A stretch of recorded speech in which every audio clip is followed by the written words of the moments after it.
Hi friends, this is voice of Agni. நான் உங்கள் அக்னி. எல்லோரும் எப்போ இருக்கீங்க? Hope you are doing good. And எனக்கு பர்த்டே செலிப்ரேட் பண்ணுறவங்க எல்லாருக்குமே many more happy returns of the day. நம்ம இன்னைக்கு இந்த ட்ராமாவோட எபிசோட் 15 தான் பார்க்க போகிறோம். இதோட ஸ்டார்டிங் சீனே bartender, receptionist, room service lady 3 பேரும் அந்த டனல் கிட்ட நின்று அப்படின்னா ஹீரோயின் திரும்பி வரவே மாட்டாங்களா, அவங்களுக்கு நம்ம கடைசியாக குட் பை கூட சொல்லலையே அப்படிங்கிற பேசிகிட்டு இருக்காங்க. நம்ம 3 பேரும் ஆஃப்டர் லைஃப்க்கு போகும்போது கண்டிப்பாக குட் பை தான் சொல்லிட்டு போகணும் அப்படிங்கிற மாதிரி ரிசப்ஷனிஸ்ட் ப்ராமிஸ் கேட்க இவங்களும் ப்ராமிஸ் பண்ணிட்டு இருக்காங்க. இப்போ அப்படியே ஹோட்டல் டெலுனால ரூம் சர்வீஸ் லேடி சேனை மீட் பண்ணி அந்த ஆவிகள் பார்க்குற பவர் போகிறதுக்கான ஒரு மெடிசன் இருக்கும் இல்லையா, அதை கொடுக்குறாங்க. ஆக்சுவலாக ஹீரோயின் தான் டைம் பார்த்து இது உங்ககிட்ட கொடுக்க சொன்னாங்க அப்படிங்கமா சொல்ல, இவனுக்கு வந்துட்டு ஹீரோயின் பற்றின ஞாபகங்களாகவே தான் வந்துட்டு இருக்கு. இவன் அந்த மெடிசன் இப்போவுமே வந்து எடுத்துக்கல. இப்போ காடை காட்டுறாங்க. அவங்க ஒரு ட்ரிங்கை தான் ரெடி பண்ணிட்டு இருக்காங்க. ஆக்சுவலாக இது யார் குடிக்கிறாங்களோ அவங்க தான் இந்த கோச்சி கெஸ்ட் ஹவுஸோட ஓனராக வந்துட்டாவாங்க. இப்போ ஹீரோயின் போக போகிறாங்க இல்லையா, ஸோ நியூ ஓனர் செலக்ட் பண்ணுறதுக்காக தான் இந்த ட்ரிங்கை ரெடி பண்ணிட்டு இருக்காங்க. ஆனால் இதில் ஒரு இன்க்ரீடியண்ட்டாக அந்த மூன் ட்ரீயோட ஃப்ளவரையும் ஆட் பண்ணணும் போல. அது இப்போ இவங்க கிட்ட இல்லை. இப்போ காடு சேனை மீட் பண்ணுறதுக்காக தான் வராங்க. அந்த மூன் ட்ரீயோட ஃப்ளவர் எடுத்துகிட்டு வர சொல்லி இவனை 200 வருஷத்துக்கு முன்னாடி டைம் ட்ராவல் பண்ணி வந்து போக சொல்கிறாங்க. இவனும் ஹீரோயின் அங்கே இருப்பாங்க, அவங்கள பார்க்கலாம் அப்படின்னு சொல்லிட்டு நான் கண்டிப்பாக போகிறேன் அப்படிங்கமா சொல்லிட்டு இருக்கான். சரி ஓகே, இந்த மூன் ட்ரீயை நீ சுற்றி வந்தா அப்படின்னா பாஸ்ட்டுக்கு போயிடுவேன், ஆனால் அங்கே கிடைக்கிற ஃபுட்டு எதையும் நீ சாப்பிடக்கூடாது, எதையுமே ட்ரிங்க் பண்ணக்கூடாது அப்படிங்கமா சொல்லி அனுப்பி வைக்கிறாங்க. இப்போ இவனும் அந்த மூன் ட்ரீயை சுற்றி வந்து பாஸ்ட்டுக்கு வந்துட்டு போயிடான். அங்கே பாஸ்ட்டில் பார்டெண்டரே ரூம் சர்வீஸ் லேடியும் பார்க்குறான். அவங்க 2 பேர் மட்டும்தான் இப்போ அங்கே வேலை செஞ்சுட்டு இருக்காங்க. இப்போ இவன் வந்து அந்த ஃப்ளவரை எடுக்கிறதுக்காக வந்துட்டு போக அப்போ கரெக்டாக ஹீரோயின் அங்கே வந்துடுறாங்க. யார்டா நீ திருட்டு போயெல்லாம் இங்கே வந்து திருட்டிட்டு போகிறக்காக வந்திருக்கியா அப்படி சொல்லி மிரட்டிட்டு இருக்கேன். அப்போ ஹீரோயின் பேரை சொல்லி யாரும் பயங்கரமாக வந்து கத்திட்டு இருக்காங்க. யாடான்னு பார்த்தா இவங்களும் ஒரு காடு தான், ஆனால் வந்துட்டு இந்த பஞ்சம் வறுமை இருக்குல்ல அதுக்கான காடு போல. ஹீரோயின் அவங்கள பார்த்தோன்னே பயந்து ஒளிஞ்சுக்கிறாங்க. இப்போ பார்டெண்டர் கிட்டேயும் ரூம் சர்வீஸ் லேடி கிட்டேயும் எதுக்காக இந்த கார்டு இங்கே வந்திருக்காங்க அப்படி சொல்லி விசாரிக்கும் போது தான் தெரிய வருது. ஆக்சுவலாக ஹீரோயின் கேம்லிங் தெரிஞ்ச ஒரு கோஸ்ட் ஹெல்ப்புக்கு வச்சுட்டு இங்கே கேம்லிங்லாம் விளையாடி வந்துட்டு ஏமாற்றி வின் பண்ணியிருந்திருப்பாங்க போல். ஸோ இவங்களுக்கு ஒரு பாடம் கற்றுக் கொடுக்கணும் அப்படின்னு சொல்லி தான் இந்த கார்டு இங்கே வந்து உட்காந்துட்டு இருக்காங்க. அதனாலேயே வந்துட்டு எங்களுக்கு இந்த ஹோட்டலில் வியாபாரமே வந்துட்டு நடக்கலை, நாங்கள் ரொம்ப கஷ்டப்படுறோம் அப்படிங்கமா இவங்க சொல்ல. இப்போ சான் ஹீரோயின்ட்ட சரி ஓகே நான் போய் அந்த கார்டு கிட்ட பேசுகிறேன், அவங்களை இங்கேருந்து வந்து போக சொல்கிறேன், ஆனால் அதுக்கப்புறம் நீங்கள் கேம்லிங் விளையாடவே கூடாது அப்படிங்கமா வந்து சொல்லி இவங்களும் ஓகே அப்படிங்கமா சொல்கிறாங்க. இப்போ சான் அந்த கார்டு கிட்ட அவன் எதுக்காக இங்கே வந்திருக்கான் அப்படிங்கிற விஷயத்தெல்லாம் சொல்லிட்டு ஹீரோயின் கஷ்டப்படுறதை என்னால் பார்க்க முடியாது, நீங்கள் இங்கேருந்து போயிடுறீங்களா அப்படின்னு சொல்லிட்டு கேட்க கார்டு சரி ஓகே நான் போயிடுறேன், ஆனால் வந்துட்டு நீ என் கூட ஒரு கேம் விளையாடி வின் பண்ணணும் அப்படின்னு சொல்லிட்டு கேட்க இவனும் ஓகே அப்படிங்கமா சொல்கிறான். அப்புறம் அவங்க ஊர்லேயே வந்துட்டு இந்த ஃபேமஸான ஒரு கேம் இருக்குல்லையே கோன்னு சொல்லிட்டு அதுதான் 2 பேரும் விளையாடிட்டு இருக்காங்க. சான் தான் வின் பண்ணுறான். ஹீரோயினுக்கு ஒரே சந்தோஷமாக இருக்குது. இப்போ கார்டு அங்கேருந்து போனதுக்கப்புறமா சான் ஹீரோயின் கிட்ட கைப்பட இந்த கேம்லிங்லாம் நான் விளையாட மாட்டேன்னு சொல்லி எழுதி சைன் பண்ணுங்க அப்படிங்கமா சொல்ல அவங்களும் சைன் பண்ணி கொடுத்துட்டு இருக்காங்க. இப்போ ஹீரோயின் சான் கிட்ட நீ பேசாமல் எங்கிட்ட இங்கே வேலைக்கு இருந்துறையா அப்படின்னு சொல்லிட்டு ஒரு ட்ரிங்க் ஆஃபர் பண்ண இவனை அதை எடுத்து குடிக்கிற மாதிரி போயிடறான். அப்புறம் இந்த கார்டு சொன்ன விஷயம் ஞாபகம் வருது, நீ போயிட்டு அங்கே எதையுமே ட்ரிங்க் பண்ணக்கூடாதுன்னு சொல்லிட்டு இவன் அதை அப்படியே கீழே வச்சுட்டு இல்லை எனக்காக ஒரு பொண்ணு அங்கே வெயிட் பண்ணிட்டு இருக்கா அப்படிங்கமா வந்துட்டு சொல்ல ஹீரோயின் வந்துட்டு பொண்ணா அவள் உன்னோட லவ்வரா அப்படி சொல்லிட்டு கேட்க இவனும் ஆமாம் அப்படிங்கமா வந்துட்டு சொல்ல அவங்களுக்கு அப்படியே முகமே வாடி போயிடுது. இப்போ கொஞ்ச நேரம் கழிச்சு சான் அந்த மூன் ட்ரீயோட ஃப்ளவர்ஸ்லாம் வந்து எடுத்துட்டு இருக்க இப்போ அந்த பர்வர்ட்டிக்கான கார்டு வந்துட்டு இவனை மீட் பண்ணுறதுக்காக வராங்க. இங்கேருந்து நீ ஒரு வழியாக கிளம்பிட்டியா அப்படின்னு சொல்லிட்டு கேட்க நான் போகிறேன்னா இல்லையான்னு பார்க்குறக்காக தான் நீங்கள் இங்கே வந்தீங்களா அப்படின்னு சொல்லிட்டு கேட்க ஆக்சுவலாக நீ இங்கே இருந்த அப்படின்னா இதுக்கப்புறமும் ஹீரோயினுக்கு நிறைய மேனேஜர்ஸ் வருவாங்க, ஸோ நீ 10ஓட 11 தான் வந்துட்டு இருப்பேன், ஆனால் நீ அங்கே போன அப்படின்னா அவளை வழி அனுப்பி வைக்க போகிற கடைசி மேனேஜராகவே வந்துட்டு நீ தான் இருப்பேன், ஸோ இங்கே இருக்கணுமா அங்கே போகணுமா அப்படிங்கிறத நீ தான் முடிவு பண்ணணும் அப்படிங்கமா சொல்லிட்டு அவங்க போயிடறேன். இவனை வந்துட்டு இல்லை அங்கே தான் போகணும் அப்படி சொல்லி முடிவு பண்ணிட்டு அப்படியே வந்து ப்ரெசென்ட்டுக்கு வந்துடுறான்.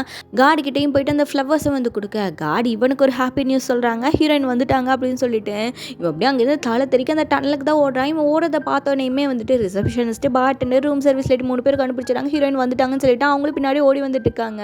இவன் டனல் கிட்ட போகும்போது ஹீரோயின் அங்கே தான் வெயிட் பண்ணிட்டு இருக்காங்க. இவன் ஓடி போய் அவங்கள ஹக் பண்ணிக்கிறான். பின்னாடி இவங்க 3 பேர் ஓடி வந்திருப்பாங்களா, அவங்களும் ஹீரோயின் அப்படியே வந்து ஹக் பண்ணிக்கிறாங்க. இப்போ ஹீரோயினும் சானும் பேசிகிட்டு இருக்கும்போது அந்த மூன் ட்ரீயோட ஃப்ளவர் எடுத்துகிட்டு வரதுக்காக நான் இந்த மாதிரி 200 இயர்ஸ்க்கு முன்னாடி ட்ராவல் பண்ணி போனேன் அப்படிங்கமா சான் சொல்ல ஹீரோயினுக்கு அந்த விஷயம் ஞாபகமே வந்துட்டு இல்லை. ஆக்சுவலாக இவன் அங்கே போயிட்டு வந்ததுக்கப்புறமா அந்த மெமரிஸ்லாம் மறந்து போகிற மாதிரி பண்ணிட்டாங்க போல் கார்டு. ஆனால் வந்துட்டு அவன் ஃப்ளவர் எடுத்துகிட்டு வந்தேன் அப்படின்னு சொன்னோடனே ஹீரோயினுக்கு தெரிஞ்சு போயிடுது. ஸோ அடுத்த ஓனரை செலக்ட் பண்ணுறதுக்காக அந்த ட்ரிங்கை ரெடி பண்ணிட்டு இருக்காங்க அப்படின்னு சொல்லிட்டு இப்போ ரிசப்ஷனிஸ்டோட சிஸ்டருக்கு ரொம்பவே உடம்பு சரியில்லாமல் போயிடுது. டாக்டர்ஸ் எப்படியோ போராடி அவங்கள காப்பாற்றிடுறாங்க. இந்த விஷயம் தெரிஞ்சு யூனா அவங்கள பார்க்கறதுக்காக போக அப்போ அந்த தாத்தா யூனாவை பார்த்துட்டு நீ தானே அன்னைக்கு வந்துட்டு ரிசப்ஷனிஸ்ட் இறந்து போயிட்டாருலன்னு சொல்லிட்டு கேட்டா அவனை பற்றி வந்துட்டு உனக்கு எப்படி தெரியும், யார் யார் உனக்கு இதை பற்றி சொன்னா அப்படி சொல்லிட்டு கேட்க யூனா வந்துட்டு அவர் தான் என்கிட்ட சொன்னார் அப்படிங்கமா சொல்ல அப்படின்னா உயிரோடு தான் வந்துட்டு இருக்கானா நான் அவனை மீட் பண்ணணும் ப்ளீஸ் ஹெல்ப் பண்ணு அப்படிங்கமா வந்து கேட்டுட்டு இருக்காரு. இப்போ நெக்ஸ்ட் சீனே வந்துட்டு யூனா அந்த தாத்தாவை கூட்டிகிட்டு ஹோட்டல் டெல்லூனாக்கு தான் வரான். அவரை பார்த்தோன்னே ரிசப்ஷனுக்கு பயங்கர ஷாக் ஆகிடுது. அவர்கிட்ட எதுவுமே பேசாமல் அந்த 3 கிட்ட தான் போய் உட்காந்துட்டு இப்படி ஃபீல் பண்ணி அழுதுட்டு இருக்காரு. இப்போ அப்படியே அவரோட ஃப்ளாஷ்பேக்கில் என்ன தான் நடந்துச்சு அப்படிங்கிறத வந்துட்டு பார்க்கலாம். ஆக்சுவலாக ரிசப்ஷனிஸ்ட்டு இப்போ இந்த தாத்தாவாக இருக்கார்ல இவரும் சின்ன வயசில் அதாவது ஸ்கூல் படிக்கும்போது 2 பேருமே க்ளோஸ் ஃப்ரெண்ட்ஸ் தான் போல். இவங்க வாழ்ந்த காலகட்டம் வந்துட்டு ஏதோ போர்லாம் வந்து நடந்துட்டு இருக்க மாட்டுக்கு. ஸோ அதில் வந்துட்டு ரிசப்ஷனிஸ்டோட பேரண்ட்ஸ் வந்து இறந்து போயிடறேன். அப்போ தான் அவரோட சிஸ்டருக்கும் வந்துட்டு கண் பார்வை போயிருந்திருக்கும் போல். ஸோ அந்த சிஸ்டரை கூப்பிட்டுட்டு இவரோட அங்கிள் வீட்டுக்கு போகிறதுக்காக ஒரு மவுண்டைன் வழியாக வந்துட்டு இவங்க போயிட்டுருக்கேன். சடனாக யாரோ அவரோட தலையில் வந்து கண்ணை வச்சு மிரட்ட ஆரம்பிக்கிறாங்க. யாருன்னு பார்த்தா அது வந்துட்டு இந்த ஃப்ரெண்டு தான். இப்போ ரிசப்ஷனிஸ்ட்டு அவருக்கு ஃபுட்டெல்லாம் கொடுத்துட்டு நான் என்னோட அங்கிள் வீட்டுக்கு தான் போகிறேன், நீ என் கூட வந்துரு அப்படி சொல்லிட்டு கூப்பிடா. ஆனால் இவர் வந்துட்டு சோல்ஜர் ட்ரெஸ் வந்து போட்டிருக்காரு. ஸோ இந்த ட்ரெஸ்ஸோட யாராவது என்ன பார்த்தாங்கன்னா கண்டிப்பாக சுட்டு கொண்டுருவாங்க. ஸோ உன்னோட ட்ரெஸ் எனக்கு கழட்டி கொடு அப்படி சொல்லிட்டு துப்பாக்கி காட்டி வந்து மிரட்டிட்டு இருக்கேன். ரிசப்ஷனிஸ்ட்டு அவரோட ட்ரெஸ்ஸை வந்து கொடுத்துட்றாரு. ஆனால் அவர்கிட்ட இந்த ஒரு பேக் எடுத்துகிட்டு இந்த ஃப்ரெண்டு கிளம்பலான்னு சொல்லி பார்க்கும்போது அப்போ ரிசப்ஷனிஸ்ட் வந்து தயவுசெய்து இந்த பேக்கை மட்டும் என்கிட்ட கொடுத்துட்டு அதில் தான் என்னோட தங்கச்சிக்கான மெடிசன்ஸ்லாம் இருக்குது அப்படி சொல்லி வந்து கெஞ்சிட்டு இருக்காரு. அப்போ 2 பேத்துக்கு நடந்த தள்ளு முள்ளில் அந்த ஃப்ரெண்டு கையில் இந்த கன்று ஃபயர் ஆகி ரிசப்ஷனிஸ்ட் மேலேயே வந்து பட்டுருது. அவர் சாக போகும்போது தான் ஃப்ரெண்டோட கையை பிடிச்சி நீ தான் என்னோட சிஸ்டரை பத்திரமா பார்த்துக்கணும் அப்படின்னு சொல்லிட்டு தான் வந்து இறந்து போயிருந்திருப்பாரு. ஸோ அதுக்கப்புறம் அந்த ஃப்ரெண்டு வந்துட்டு சிஸ்டர் எடுத்துகிட்டு அவரோட அங்கிள் வீட்டுக்கே போயிருந்திருப்பாரு. ரிசப்ஷனிஸ்ட் அவங்களுக்கு அடையாளம் தெரியாதனால அவரோட பேர்லேயே இவர் வாழ ஆரம்பிச்சிருப்பாரு. ஸோ இப்போ வரைக்குமே ரிசப்ஷனிஸ்டோட சிஸ்டரையும் பத்திரமா வந்து பார்த்துட்டு இருந்திருக்காரு. இப்போ ஹீரோ இந்த ரிசப்ஷனிஸ்ட் கிட்ட போயிட்டு அப்படி சமாதானமாக வந்து பேச ஆரம்பிக்கிறாங்க. இங்கே பாரு இப்போ வரைக்கும் அவர் உன்னோட சிஸ்டர் நல்லபடியாக தானே பார்த்துட்டு இருக்காரு, அதுவே வந்துட்டு உனக்கான ஒரு ரிவெஞ்சு தான். ஸோ அவருக்கும் லைஃப் ஒன்றும் வந்துட்டு ஈஸியாலாம் இருந்திருக்காது. ஸோ அவர் கடைசியாக உங்ககிட்ட சாரி கேட்கணும்னு சொல்லி ஆசைப்படுறாரு, நீ அவர்கிட்ட போய் பேசு அப்படிங்குமா வந்துட்டு சொல்ல இப்போ ரிசப்ஷனிஸ்ட்டும் சமாதானம் ஆகிட்டு அவரோட ஓல்டு ஃப்ரெண்டை மீட் பண்ணி அப்படி பேசிகிட்டு இருக்காரு. இப்போ ஹீரோயின் அந்த தாத்தா கிட்ட ஒரு ஸ்கூலுக்கு பெரிய டொனேஷனாக வந்து கொடுக்க சொல்கிறாங்க. என்னடான்னு பார்த்தா ரிசப்ஷனிஸ்ட் இறக்கும்போது ஒரு ஸ்கூல் படிச்சுட்டு இருந்திருப்பாரு, ஆனால் கிராஜுவேட் ஆகியிருந்திருக்க மாட்டார் போல். ஸோ அந்த கிராஜுவேஷன் செரிமோனி தான் வந்துட்டு இங்கே நடந்துட்டு இருக்கு. ஹோட்டல் டெலுனாலேருந்து எல்லா கோஸ்ட்டுமே அங்கே தான் வந்து அசம்பிள் ஆகியிருக்காங்க. கிரிம் ரீப்பர் கூட ரிசப்ஷன்ஸ்க்கு அதெல்லாம் பார்த்து ரொம்ப சந்தோஷமாக இருக்குது, அவருக்கு கிராஜுவேஷனும் வந்து கிடச்சிருது. ஸோ இதை செலிப்ரேட் பண்ணுறதுக்காக சானோட ஃப்ரெண்டோட ரெஸ்டாரண்ட்டில் தான் வந்துட்டு பார்ட்டி பண்ணிகிட்டு இருக்காங்க.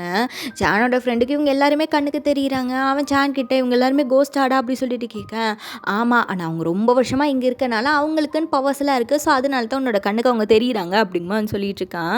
இப்போ நெக்ஸ்ட் சீனில் ஹீரோயின் ஏதோ பயங்கர வெயிட்டான ஒரு பாக்ஸ் வந்து தூக்கிட்டு வராங்க. ஆக்சுவலாக அது பழைய காலத்து கேமரா தான். இவங்க எல்லாரும் இத்தனை நாளாக ஒன்றா இருக்காங்க, ஆனால் ஒரு ஃபோட்டோ கூட எடுத்ததில்லை அப்படின்னு சொல்லிட்டு எல்லாரும் ஃபோட்டோ எடுத்துக்கலாம் அப்படின்னு சொல்லிட்டு இந்த கேமரா எடுத்துகிட்டு வந்திருக்காங்க. இப்போ சாந்தை இவங்க எல்லாரையும் சேர்த்து வச்சு அப்படி ஃபோட்டோ எடுத்துட்டு இருக்கா. அதுக்கப்புறம் சானு ஹீரோயின் கூட அப்படியே பேரா ஃபோட்டோ எடுத்துக்கிறாங்க. இப்போ தான் யூனா கிட்ட ரிசப்ஷனிஸ்ட்டு ஹீரோயின் இங்கேருந்து போக போகிறாங்க, ஹோட்டல் டெலுனாவும் வந்து மறைஞ்சு போயிடும். அதுக்கப்புறம் புது ஹோட்டல் தான் உருவாகும், அதுக்கான ஓனரை செலக்ட் பண்ணுறதுக்காக தான் கார்டு வந்துட்டு ஒரு ஒயினை ரெடி பண்ணிட்டு இருக்காங்க அப்படிங்கமா சொல்ல இவளுக்கு வந்துட்டு ரிசப்ஷனிஸ்ட்டும் மறைஞ்சு போயிடுவாரோ அப்படிங்கிற மாதிரி பயமாகி போயிடுது. பார்டெண்டர் கிட்ட கார்டை நான் எங்கே போய் மீட் பண்ணணும், எப்படி மீட் பண்ணணும் அப்படின்னு சொல்லிட்டு கேட்க கார்டை நம்ம நினச்ச நேரத்துக்குலாம் மீட் பண்ண முடியாதுமா, ஆனால் அவங்களோட ஏதோ ஒரு ஷாப்போட அட்ரஸ் சான் கிட்ட இருக்கதா நான் கேள்விப்பட்டேன் அப்படிங்கமா சொல்ல உடனே சானோட ஆஃபீஸ் ரூமுக்கு போயிட்டு இப்படியே தேடி கண்டுபிடிச்சி அந்த அட்ரஸ் எடுத்துடுறான். இப்போ ஹோட்டல் டெல்லுனாக்கு ஒரு ஃபேமஸான ரைட்டரோட ஆத்மா வந்திருக்கு. ஆல்ரெடி ஹோட்டல் டெல்லுனால ஒரு ரைட்டரோட ஆத்மா வந்து இருந்திருக்கும். இப்போ இவங்க 2 பேர் பார்டெண்டர் கிட்ட பேசிகிட்டு இருக்கும்போது இந்த ஃபேமஸான ரைட்டர் வந்துட்டு புதுசாக ஒரு புக் எழுதி இருக்கிறதாவும் அது ரிலீஸ் ஆகிறதுக்கு முன்னாடி அவர் இறந்து போயிட்டதாகவும் வந்துட்டு சொல்லிட்டு இருக்கா. அப்போ பார்டெண்டர் வந்துட்டு யாரை பற்றின புக் அது அப்படி சொல்லிட்டு கேட்க ஜோசன் டைனாசிட்டியில் வாழ்ந்த ஒரு ஸ்காலர் பற்றின புக்கு, ஆனால் அவர் ஒன்றும் நல்லவர்லாம் கிடையாது, அந்த காலத்திலேயே தேவையில்லாத புக்ஸ் எல்லாம் எழுதுனதுனால அவரோட பதவியும் போயிடுச்சு, கூட பிடிச்ச ஸ்காலர்ஸ் எல்லாம் கூட அவர் பயங்கரமாக வந்து அவமானப்படுத்தினாங்க அப்படிங்கமா சொல்லிட்டு இருக்கேன்.